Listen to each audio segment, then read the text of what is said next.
मंडळींनो, स्वागत आहे तुमचे आपला स्वाद आपली संस्कृती या आपल्या युट्यूब चॅनलवर. तर आज मी बनवत आहे हिरवी चटणी. ही चटणी आपल्याला सँडविच बरोबर वगैरे आहे ना, पॅटीस, सँडविच, ढोकळा ह्याच्या बरोबर ना छान लागते. तर आज मी ही हिरवी चटणी बनवत आहे. तर चला मग रेसिपीला सुरुवात करूया. तर हे आहे साहित्य. ही कोथिंबीर घेतली आहे मी, व्यवस्थित साफ करून धुवून वगैरे घेतले आणि ह्याची देठ पण घेतली आहे ती मी.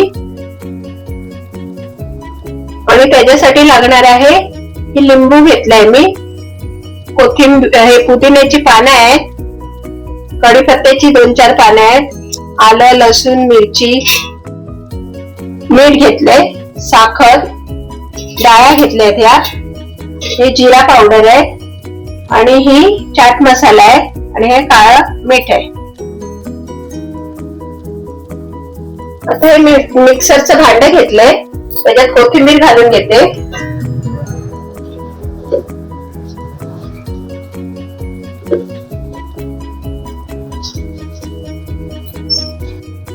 हा कढीपत्ता, पुदिना, आलं, मिरची आणि लसूण हे टाकून घेते. डाळ्या, थोडीशी साखर, जिरा पावडर,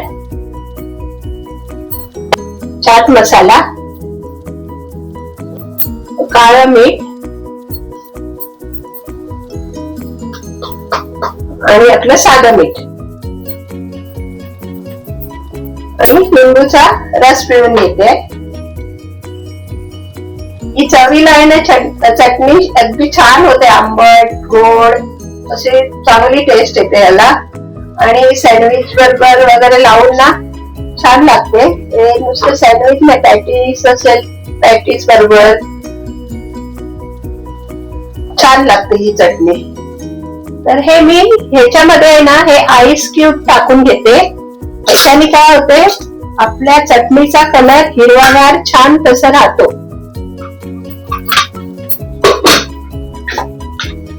आता मी हे वाटून घेते मिक्सर मध्ये.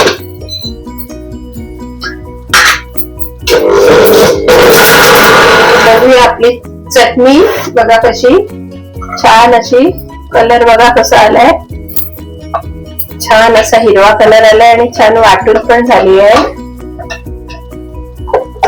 हे बघा कलर बघा किती छान आलाय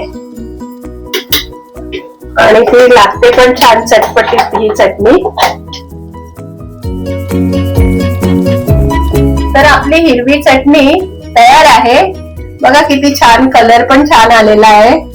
ही चटणी आपल्याला सँडविच बरोबर, ढोकळ्या बरोबर, पॅटीस बरोबर, म्हणजे बऱ्याच गोष्टींबरोबर ही खाल्ली जाते आणि छानही लागते याची टेस्ट. आणि ही आपल्याला हप्ताभर म्हणजे टिकू शकते. पॅक डब्यामध्ये आपण फ्रीज मध्ये ठेवली तर राहते ही चटणी.